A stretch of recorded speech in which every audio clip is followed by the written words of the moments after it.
On December 8th, residents of the Averill Park Central School District will vote on a proposed capital project that will focus on safety, security, accessibility, and opportunity.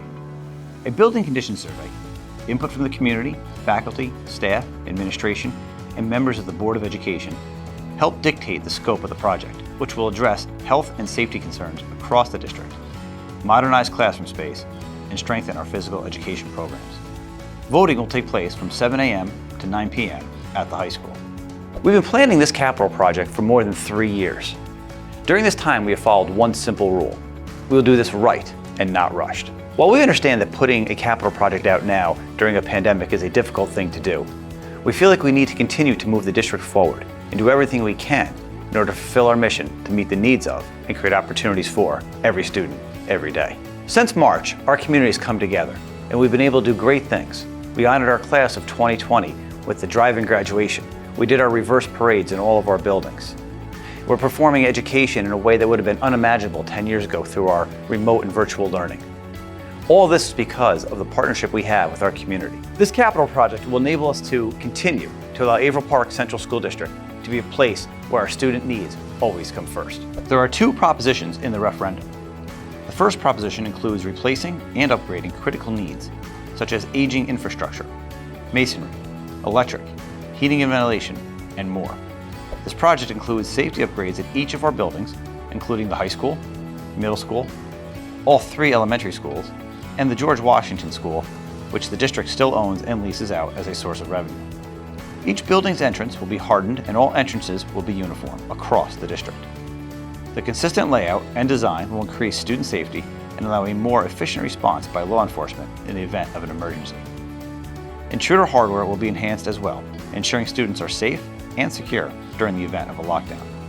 The Construction Technology Lab at the high school will be expanded, allowing for a larger, safer workspace. The courses offered in this classroom are extremely popular and are well subscribed to by our student body. Program enhancements will take place at our elementary schools.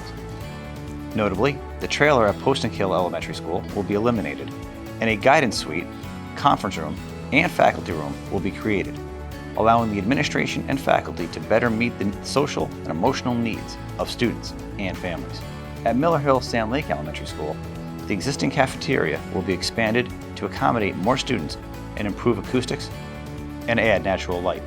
The second proposition includes renovation to Algonquin Middle School's PAFA wing and the physical education facilities at the high school. At Algonquin Middle School, the Practical and Fine Arts wing will be turned into a college and career readiness center. In 1967, the PAFA wing was created and put the school district at the forefront of middle school education. This area has served our students well for more than 50 years, but has become outdated and behind the times.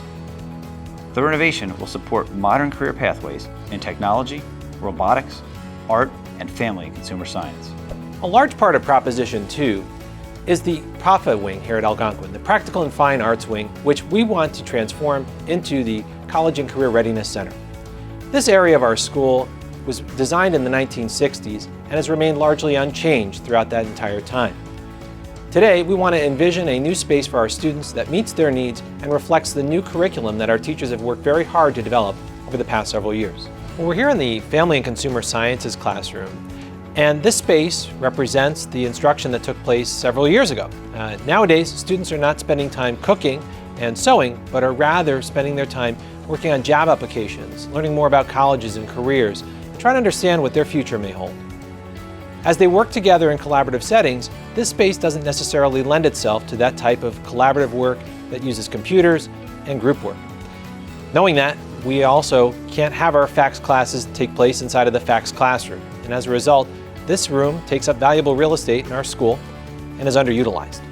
Well, we're here in the AMS technology classroom, and if it looks familiar to those of you who attended Algonquin, that's because it is. It's exactly the same as it was when you were a student here at AMS. Although the curriculum has changed, the room has not, and we needed to change and update with the times to match the new learning that students are doing. Today, students are working very hard collaboratively, using collaborative technology, building things on CAD, using our 3D printer, using their hands and computers to build new and innovative products and solutions to real-world problems. That represents a significant change from our technology program of the past. And with that change, there's a need for a new space that represents that learning and effectively addresses our students' needs better each day. In 1996, the district updated its athletic facilities. Over the past 20+ years, the playing surface has become worn and requires substantial repairs. In our school district, our facilities serve more than just our student athletes. These playing fields are used by thousands of students in physical education classes, by our youth leagues, and by our community members. A multi-purpose synthetic turf field will be created, as well as additional parking in close proximity to the back fields, which are currently 7/10 of a mile from the nearest parking lot. The addition of a parking lot by the back fields will address a major concern that we often hear from our community. This long walk is a significant concern, especially for our guests who have mobility issues and who come to our campus to watch their children and grandchildren compete. In fact, many people often need rides from our athletic staff to gain access to the current baseball and softball fields. In addition, the lack of parking causes issues for teams that need to transport equipment to and from the fields for games and competitions, and has even led to visitors parking on the property of our neighbors in an effort to decrease their walk. Over the years, we've expanded the physical education curriculum, added boys lacrosse, and community youth sports use has grown significantly. All positive developments, but this growth has contributed to extreme wear on the grass fields and our need for more field space. Due to limitations beyond the control of the district, our campus is landlocked. The addition of a multi-sport field, therefore, enables the district to essentially gain multiple fields since the turf is available nearly year-round, is safe in inclement weather, does not suffer from wear caused by overuse like a grass field does, and, with the addition of lights, can be used well into the evening. A multi-purpose field that is lined for football, soccer, lacrosse, and softball would allow the district to better serve the community for generations to come. The turf field would be a tremendous asset to our PE program. It'll give us another opportunity to be able to get outside early in the morning. The grass is often wet, sometimes a safety concern. The turf is much safer, softer surface, and just gives us another teaching area for our classes. As a parent in the district, I was very excited to hear that there was an opportunity to potentially have turf here in the district. You know, my kids particularly play soccer, so you know, I know having an extra field space and an opportunity for them to be able to participate in youth sports is just a tremendous advantage for them as young kids growing up here in the district. You know, as a baseball coach, this is also huge for us because, you know, the majority of the front end of our season in March is typically, you know, limited because we're stuck inside the gym. The gym does not give us the opportunity to properly, you know, throw like we need to. And, you know, with baseball and pitchers, you're trying to develop arm strength throughout the course of those first few weeks, and you're really limited inside the gym. The cost of the project subject to voter approval is $45.5 million.